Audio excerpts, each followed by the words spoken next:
Welcome from Caregiver Cloud to this course on skin changes in the elderly. If you are caring for elders, it is important for you to know about skin changes in the elderly, as you will need to take special precautions to protect their tender skin.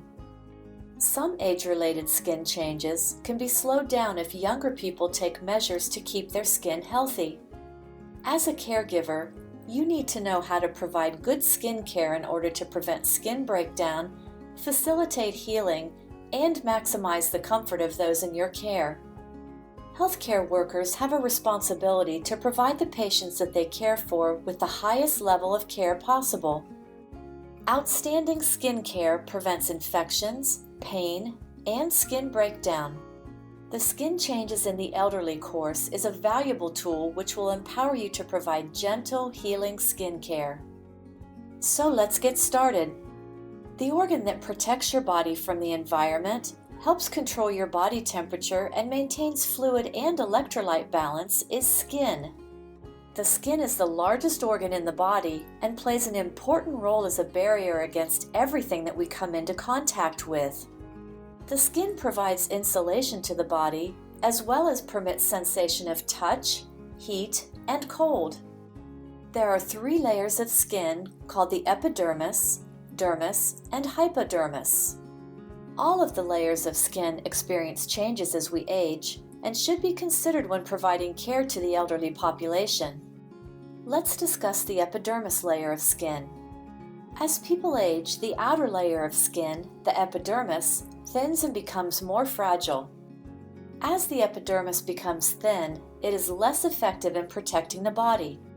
This impacts your ability to sense touch, pressure, vibration, heat, and cold. In the elderly population, it is often easier to see the underlying blood vessels because of the thin epidermis. Now, what about the connective tissue of the skin?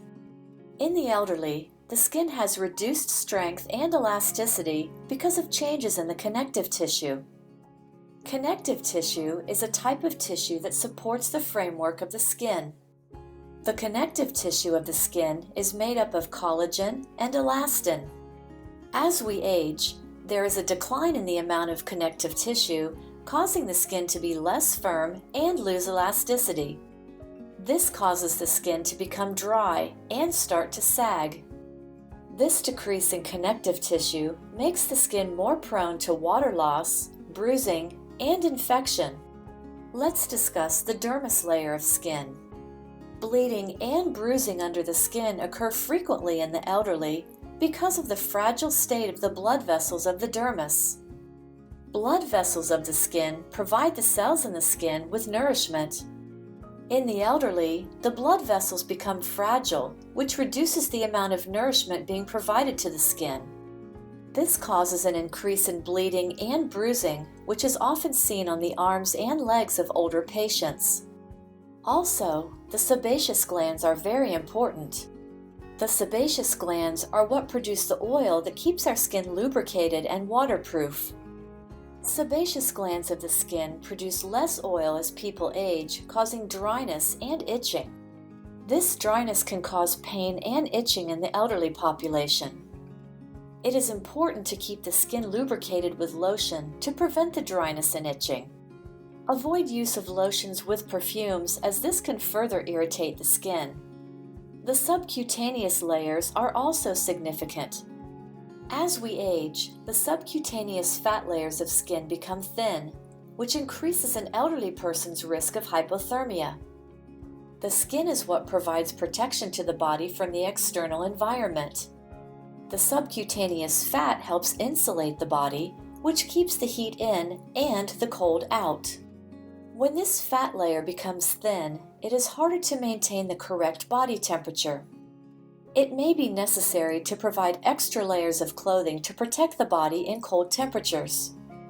Hydration of the skin for elders is so very important. The risks of skin injury can be increased by dehydration. Good nutrition and plenty of fluids can reduce the risk of injury to the skin. The body needs to maintain proper hydration to help preserve the skin's quality. When a patient becomes dehydrated, they start to lose elasticity in their skin, which increases their risk of injury and infection. It is important to encourage a balanced diet and plenty of water each day to help avoid these complications within the elderly population. Healing time tends to be longer for the skin of older people. Compared to a younger person, the healing time for an injury to the skin in the elderly can be 4 times longer. This increased healing time is related to the changes in inflammatory response and healing that affects everyone as they age. It is important to protect the skin as much as possible from injury and teach the patient on how to prevent skin tears and pressure sores from developing. In winding down the course, let's discuss the problem of skin tears. Because of the fragile skin of the elderly patients, slight rubbing or friction on the skin can cause skin tears. Skin tears occur frequently in the elderly population because of the many changes that occur to the skin as we age. A skin tear can occur from simply rubbing the skin against the bed sheets as the patient is moved up in bed. Let's conclude by talking about the importance of sun protection. Sun protection is more important than ever for elders. To protect the skin throughout life, people should be encouraged to prevent sun exposure. Skin changes are directly related to sun exposure, so prevention is a lifelong process. Sunlight causes loss of elasticity in the skin, as well as skin growths and pigment changes. Prevent sunburn whenever possible with the use of proper clothing and sunscreens.